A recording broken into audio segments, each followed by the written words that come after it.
Hello and welcome to another episode of bAw Uncensored. I hope you're well. I hope you're blessed. As always, it's such a pleasure to be with you guys and to be here and to talk about all these different topics that we've been discussing. As you know, bAw Uncensored is really a space where you get a peek into our WhatsApp chat conversations, and we try to keep it, respectable, not as spicy, organized, because we love and respect y'all. And if you have not yet subscribed to our YouTube channel, please subscribe. You've got 2 seconds to do so. Have you subscribed? Yes, awesome. And then now go follow us on Instagram, go follow us on Facebook, check out our website after this episode, please, okay? We'd really love to hear from you as always. DM us, email us. We're on all these platforms because we definitely want to hear from you. Ladies, how are you? Hey, Larry. Hanging in there. Hey, as y'all, yeah, hey guys. We're already at the time of recording, it's already March. I don't know where the year has gone, but we're in March. So ladies, as always, we have Sonia with us, the founder behind the Black African Woman. We have Rumbi, our marketing maven, and my name is Larissa. I'm generally responsible for the content. So as always, a pleasure to be with you ladies. Likewise. Yeah, likewise. Mm-hmm. Nice to get into that tea, sip on that tea. Wow, someone. Yes, today we've got a juicy topic. It's because it's that topic. Hey, radio. So today we. So today we're tackling that favorite topic that they know I don't like talking about because I'm over it. But anyway, so we're talking about singleness, and from the perspective that we wrote about. On our blog through the Black African Woman, we all used to write quite a bit. So over 2015 and 2017, all three of us wrote articles on singleness. And so what we're going to do, we're going to keep it a bit interesting. What we're going to do is that we're going to ask each other questions about what we wrote, because it was a couple of years ago, right? 2015, 17, so about 4+ years ago. So it's going to be very interesting if we still think the same, if we have added, or we still really, So, and just to let you know, the links of all the articles are going to be at the bottom, at the bottom of your screen in the details of this YouTube video. And just to read the titles of these articles. So let me find them. So the one that Sonia wrote is called "The Hardest Thing About Being a Single Christian Woman." And then and then Rumbi wrote and then Rumbi wrote 27 years single. And then I wrote the joys of being a single woman in the church. Expect a whole lot of sarcasm. Yeah, I was gonna say I don't think she meant that literally, that it was full, but yeah. No, high level of sarcasm all up in there. But ladies, what I found interesting as I was just going back into what we wrote, and firstly, guys, you should really check out our blog. There's so many articles that we've built over the last few years, just really covering all topics from faith to life to relationship to natural hair journey. We've really covered the full gambit, so definitely check it out. But ladies, what I found super interesting was that we all mentioned there's a strange myth that there are reasons why a person should or should not be single, and apparently the way you look is part of that. So all of us sort of mentioned it in our articles that we always get that question of also we should probably tell people what our status is. So only one of us is in a relationship. You're putting beats on blast. And you will, it all makes sense. Guys, there's no, it's whatever. No pressure. It's fine. Sorry, I need to come back. No, yeah, we're just being dramatic. So we all talked about how, for some reason, apparently, if you are a beautiful woman, you should not be single. Yes. So, let's talk about that. Firstly, when that was told to you over and over again, what did you think? Who wants to At least start? I made to the beautiful category. All right. And then And then like the sociologist in me is like, so are we grading people according to beauty standards? Exactly. Everything. Yeah. You know, it's like I'll never forget back when I was in varsity, and they used to have this whole thing where the guys would rank which girls were most dateable, like in terms of race. Yeah. Wait, what? Excuse me? Which year was this? In 2021? That would not fly at all. It would not fly. Exactly. No I'm way. not going to say when, because you know my age. You know how old I am. Wait, what? Wow. That is so I remember by that time, people were now starting to be like, no, this is unacceptable. Like, how can you, like, it caused a whole, I can't believe it. Mm-hmm. I mean, so that's varsity. So now you bring it into, I mean, look, guys, we're Christian girls, so we're going to talk about the context at churches, you know, because that's what we wrote about. So imagine that's happening at varsity. So now at church, it's like, oh no, you are a good girl, you are prayerful, exactly. You speak well, you seem to know the word, and you're beautiful too. Like, what on earth could be the problem here? Because being single is a problem. So Ruby, like, what do you think? For me, when I heard that, like, you're beautiful, I just, it's like, I have nothing. What am I supposed to say to that? I mean, really, like, sorry. And then that's probably why they're like, oh, that's why she's single. But I think, it's a very, trying to justify a situation with very little information and trying to impart this level of guilt onto the person they're speaking to, that you are unable to attain X because you have all the criteria, you're just not following through and able to get it. So I never knew. I was just like, I don't know. I legit, even to this day, I don't even know how to answer that question, because what do you say? I mean, any ideas, Larry? Like, do you have any suggestions? What do you say? I think it's just a whole lot. It's just a whole lot of connotations, because, you know me, I always like to throw back with more questions. So is there something I'm meant to do about this? Like, am I meant to, I don't know, behave a certain way or shift, or am I meant to, so me being beautiful, which I have nothing to do with, like, this exactly. is genetics, that's gene pool, right? So what if you're considering me beautiful or not? It's like I had nothing to do with it. Like, I was born to the parents I was born to, and this is the face I was given. So I have nothing to do with that, right? So then now you add this thing of, oh, you're beautiful, so then how can? But I'm like, so if I am, then what? Like, you know, I think it's going back to just to what I was saying just a bit earlier. It's just that, is there a group who's not meant to date? Are only certain people meant to be single? Is it just based off your looks? If it's just based off your looks, I think we may have a problem. You know, like I really hope you're basing. I mean, look, I know obviously when you see someone, you are attracted by what you see, and that makes sense, right? You got to be attracted by what you see.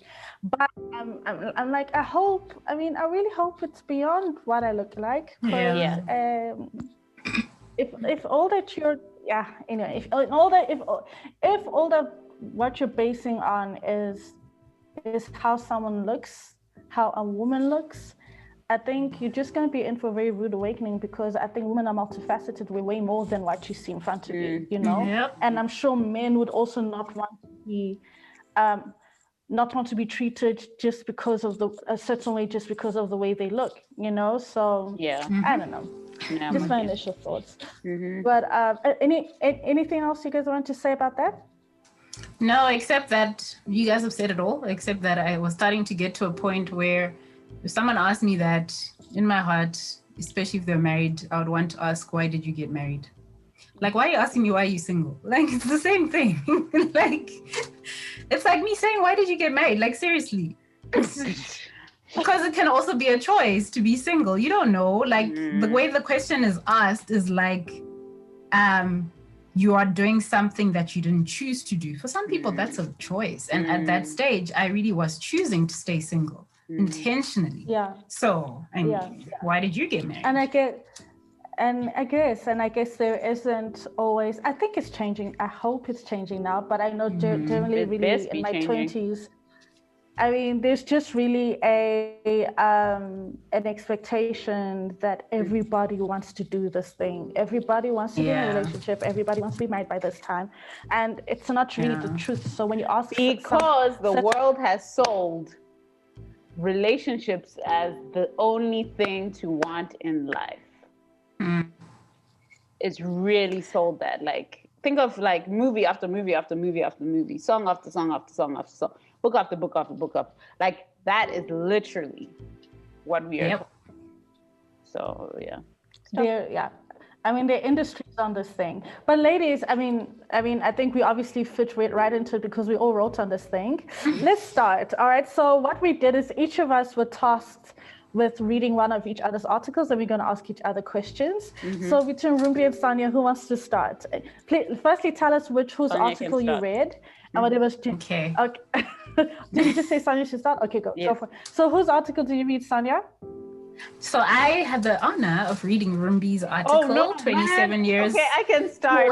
27 years single, yes. I had the honor. I meant to read Rumbi's article? Nope. Let's go. Let's review the notes.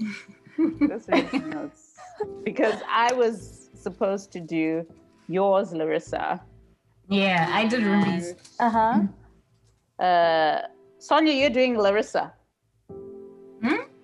Oh, Larissa, you're doing Sonia. Larissa article me. Sonia is doing Rumbi article. So Larissa, you're supposed to do Sonia's article. Oh man, how the hell did I miss that? Yeah. I'm so sorry. It's okay. But there's so many things, but I will definitely have questions because I had written questions for all the articles. But anyway. Okay. Let me quickly. Man. Now I put myself in the firing block first. Yes, you did. I had questions for Rumbi's article. Oh. I'm sorry. It's okay, I wanted it to mix it up. Okay, sorry. Let me just find. Sorry, guys. It's okay. Just 1 sec. I will. Okay. All right. Let's go. So Sonia, so Sonia, you read Rumbi's article. So let's dig in. Awesome. I don't remember what I wrote in my article, by the way. It's all good. I know. I will prompt your memory. So Rumbi's article was 27 years single. So off the bat, I'm sure, it's been 6 years since you penned this article. Why are you telling people my age? And almost 6 years. And I'm sure the people want to know, as do I. First question. Are you still single? No, you know this. And I think we've even spoken about this before. Calm down. But for someone who's just logging in, I mean. Oh, yes. No, I'm not single anymore. Okay. So you are dating. You didn't know that? Present. You want to tell me that you didn't know? I mean, I have to. I'm devil's advocate. Hey. So Rumbi's dating. Okay, good to know. So, second question. I just had the thought, almost 6 years has passed, and but I'm sure you're not the same person you were then. No. So as you consider how much it weighed on you that you'd been single for so long, it was 27 years at the time, it came through in your article. Can you speak to what may have caused those feelings? That feeling of like, because you said it was probably your biggest struggle in life, like the status being single. You did? I don't remember. I told you I don't remember. I think it was similar to what we've already spoken about, the idea or the notion that, oh, you're so pretty, you're such a XYZ, how come you're single? I mean, I even got to, oh, you're so like stylish, you're so like, and you're like, I have no clue what that has to do with my status. So I think the weight was definitely there because of that. And then as a result, I had internalized a lot of that speak around me and felt like inherently there was something wrong with me. And it felt like this glass I could not shatter, this room I could not break out of. So yeah. You felt imprisoned. Yeah, I felt weighed down. It was like no matter what I did or who I was or tried to be as a person, it would never match up because I didn't have, my status had not changed. That Facebook status was still the same, ain't changing, you know, type of thing. So yeah, I think that's probably what. Okay. No, wow. Thanks for your honesty. And do we have to do me all the time? Like, can we break? We can definitely. Okay, Larissa, it's your turn. All right, guys, welcome to my world. This is what we go through with the system. So as Larissa has already mentioned, her article that she penned in 2017, which is about 4 years ago almost, the joys of being a single woman in the church community. Yeah. So, you know, as I read the article, you definitely get a sense of just like, I was about to say it in Czech for some, like, kupererwa in Shona we say, like, just like a feeling of weakness and just being like, bruh, like, you know, it really came across that it's just, you're really frustrated. And the first, you speak of the what it implies when you're single in the church and the implications thereof. The first one was, it is assumed that there's something lacking in your life, that you are incomplete without a partner. You may at one point have heard this. Your standards are too high. You need to put yourself out there. And I done heard that, girl. Like, put yourself. I'm like, what does that mean? Like, show me, please tell me. Like, standards are too high. And my question to you is, more than just how do you respond and should you respond to such, but how do we standards versus unrealistic expectations? Because trust me, if you end up in a relationship with a toxic, terrible, like good for nothing, trifling, good for nothing type of brother, for all you Destiny's Child fans out there, you know. Destiny's Child lyrics. Exactly. She's too young for you. She does not know who Destiny's Child is. Yeah. Let her go, brother. Let her go. She doesn't know the reference. She doesn't know the reference, but like, yeah. So it's like, when people say that, like, you need to lower your standards, like, you need to, how do we match that? Because those same people, if you end up in that toxic relationship, will be like, girl, did you not see the signs? You should, yes. So please, Larissa. So for me, it like starts with a lot of assumptions. Like, firstly, I want to be in a relationship. Secondly, that I'm not happy in whatever status I am. You know me, I just tend to have like issues with these general societal expectations. It's like, who wrote these rules somewhere? Like, and then you're born into this world, and then everyone's just like throwing all of these rules and explanations and sayings at you. Yeah. And I'm like, I mean, did the Lord say by this time, every human being, if you are a believer in the Lord, that by this time, this is what you should have done, you know? So for me, I just generally, I think a lot of what I said in the article, and I hope I'm not giving too much of what you want to ask about, Rumbi, is for me, can we just show up as who we are? Can our status not be a thing? Can whether or not you're married, and if you're married or you're in a relationship and you're happy and things are well, like, you know, if you're in my life, you know, I'm happy for you. You know, I'm supporting for you. I am supporting you. Like, I'm definitely for love and all of these things, you know. Yeah. But like, to answer your question, just in terms of like the standards, I think, look, because I haven't been single a while, you do ask yourself those questions about like, are my standards too high? But I'm like, but what? And then you ask yourself, so what are my standards? I'm like, okay, I'm a believer, so you have to be a believer. I'm a girl who's probably I've moved around a couple of places, so if you're a close person, we're probably not going to click. If you've never like left That's your true town, though. we're probably not going to. She finna talk continental music. Haven't heard. Hey, she will tap. And like, you know, borders. Like in our WhatsApp groups, she breaks it down. So if you ain't gonna hold back, You don't even have a conversation. chance in the door. I'm saying.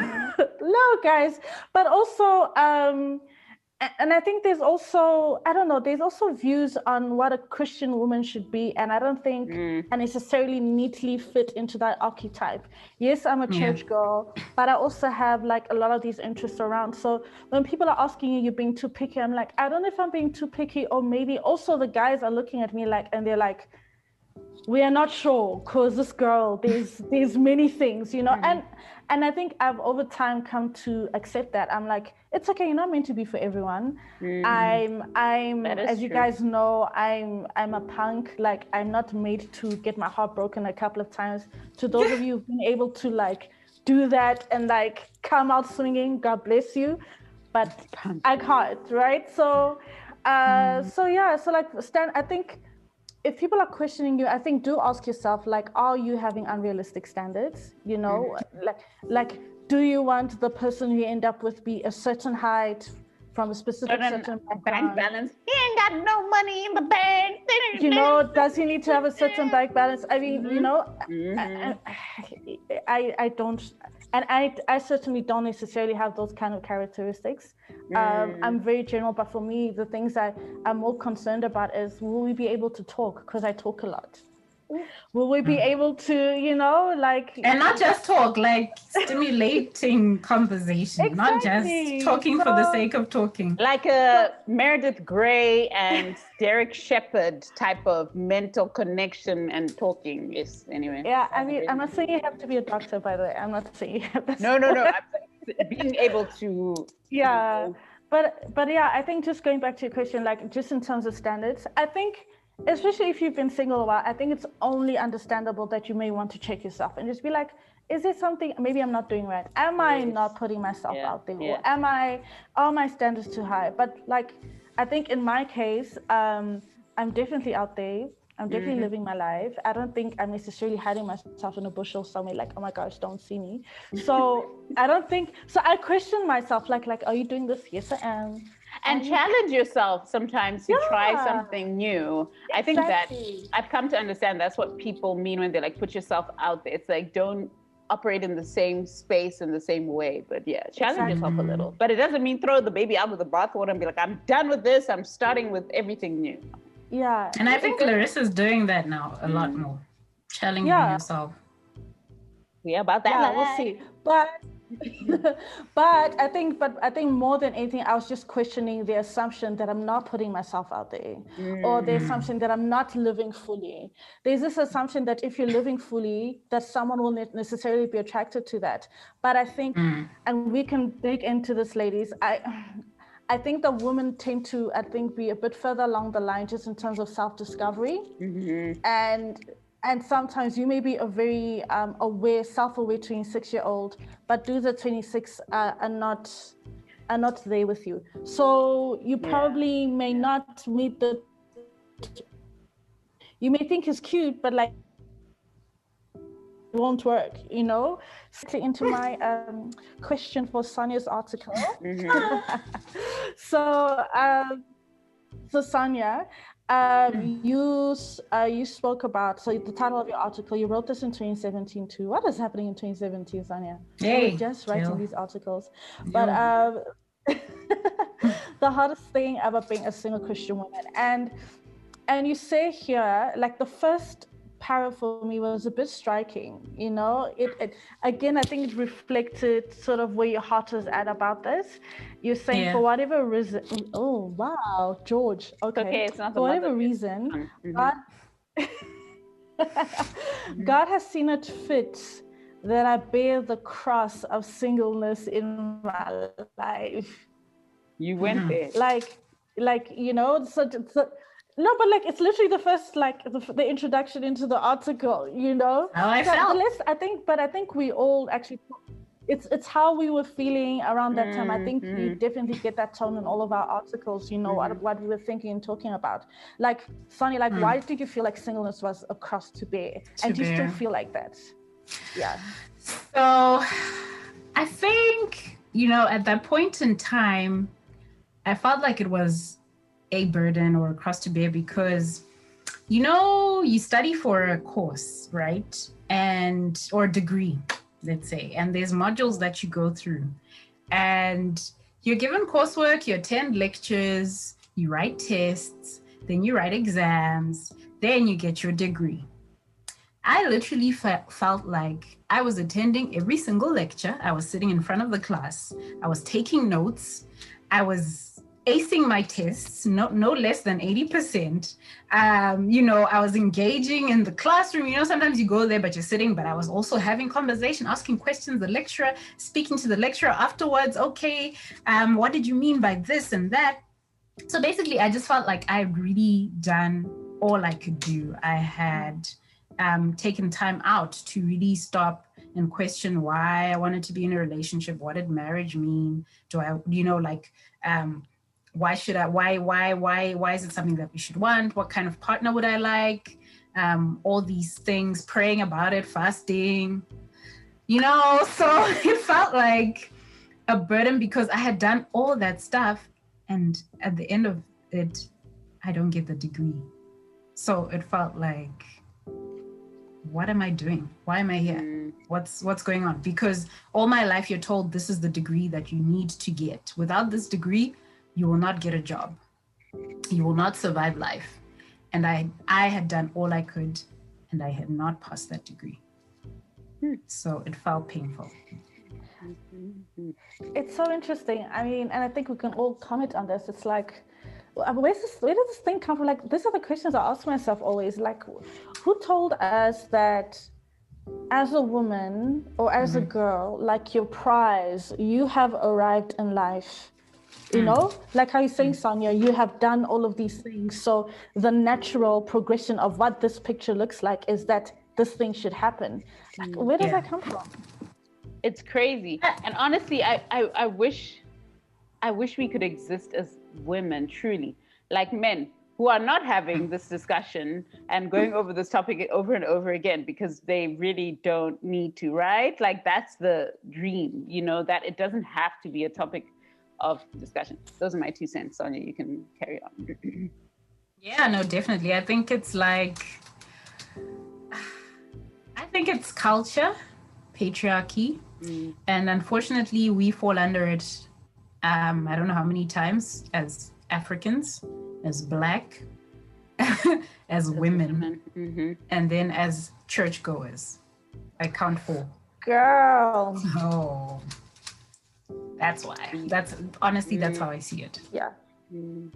Yeah, it definitely sounds like, and then Sonia, you can definitely ask Krumbi about her next question.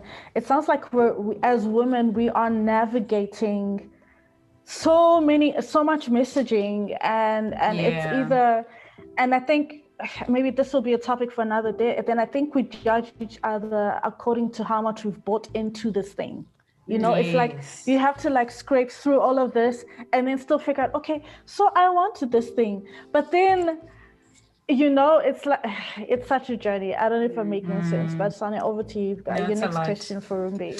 Sure, yeah. So I was actually really keen to understand, you know, like there's a reason I asked why you were single in the beginning. And if the reader goes into the article, they'll get a real sense of like the heaviness and, you know, just that you carried around that. But, you know, knowing you now, looking at you now, and you've moved from this point, what was the turnaround point for you from like hopelessly single to thriving single and beyond?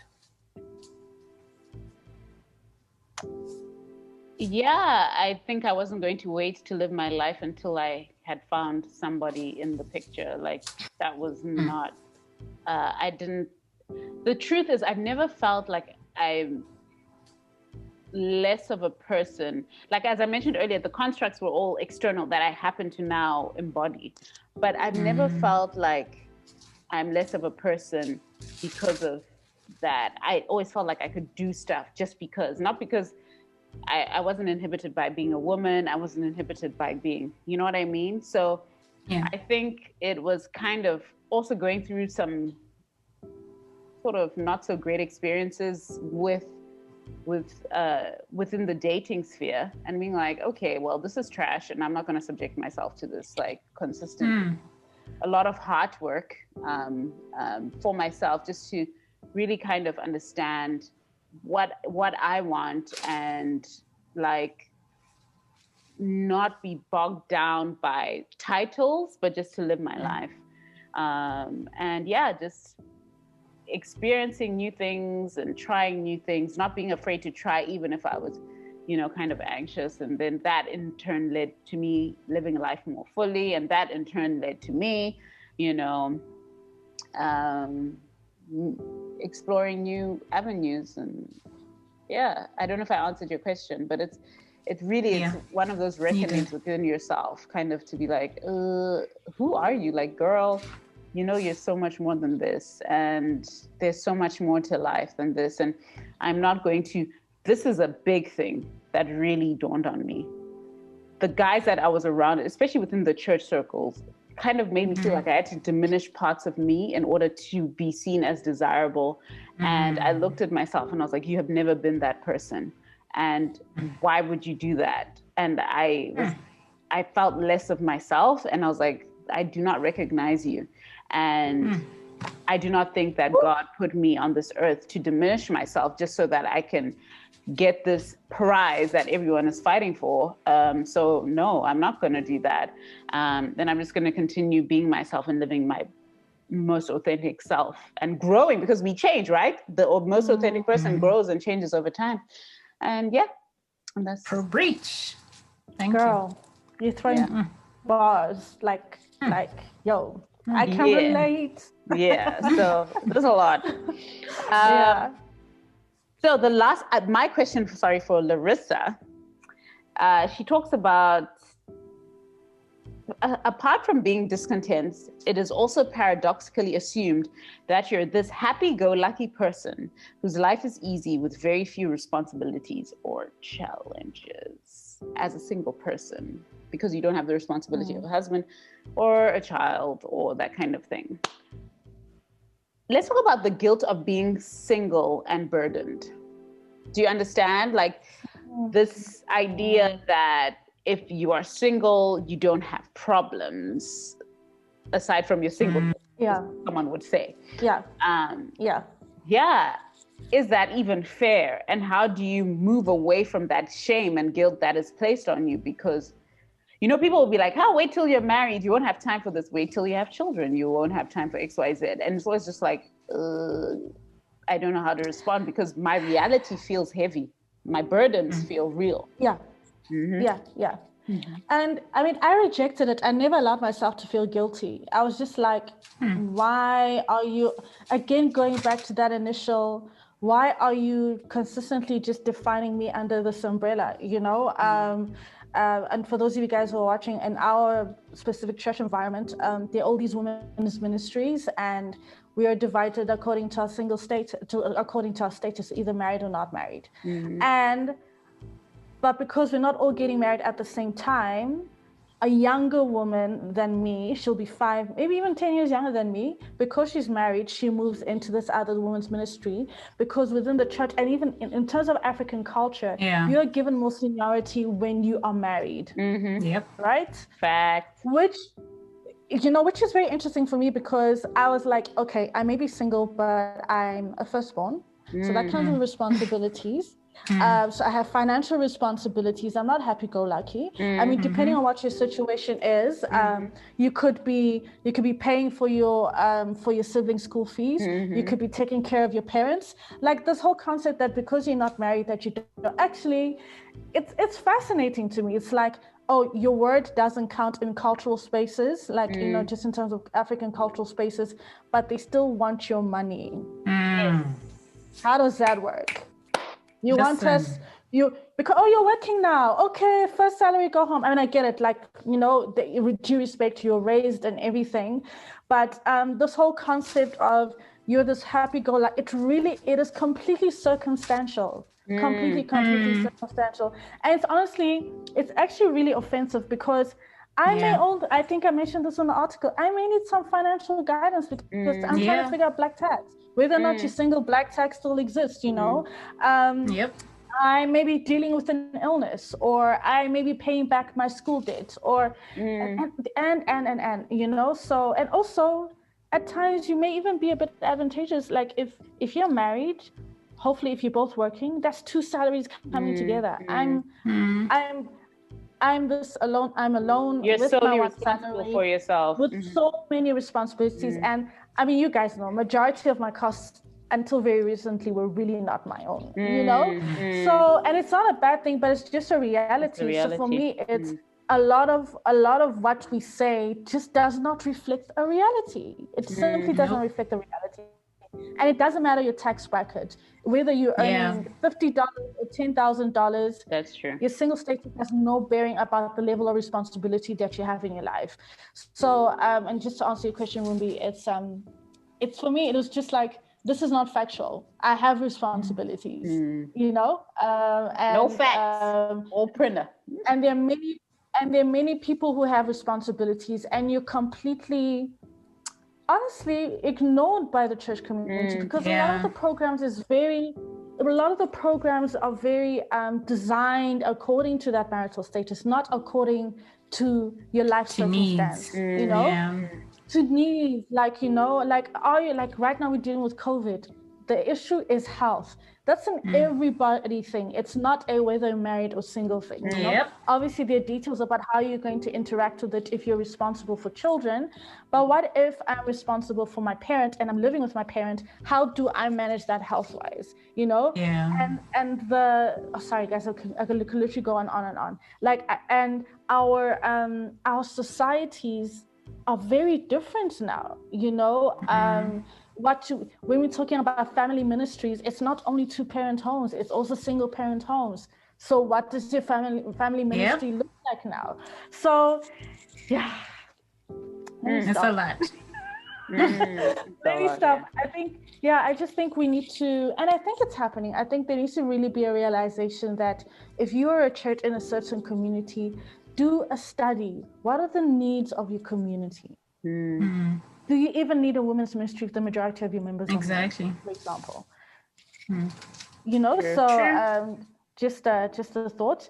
All right, and then Sonia, I mean, guys, this is a hot topic, so you know we are. It's very hard to finish, but I think so I have one last question for Sonia. Let me just open this up.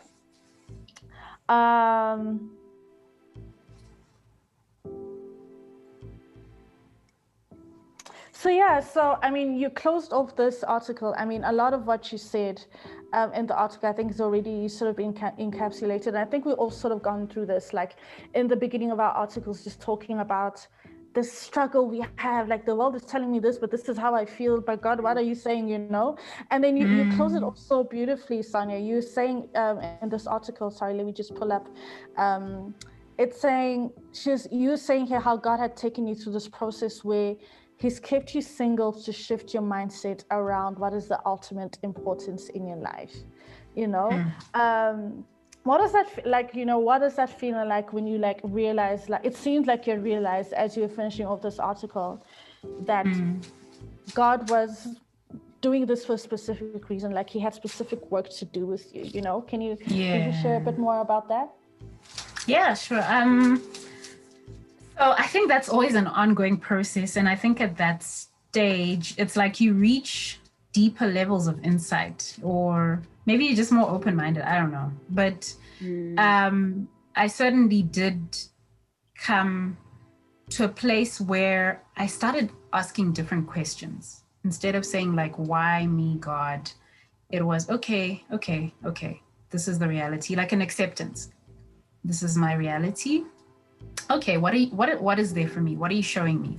You know, what am I missing? Because I've been so focused on the why and the woe's me, I may have missed what you actually intended for me. And I think Rumbi sort of touched on it, where you get tired of the same results, just feeling crappy about your singleness. People are making you feel crappy, you feel crappy.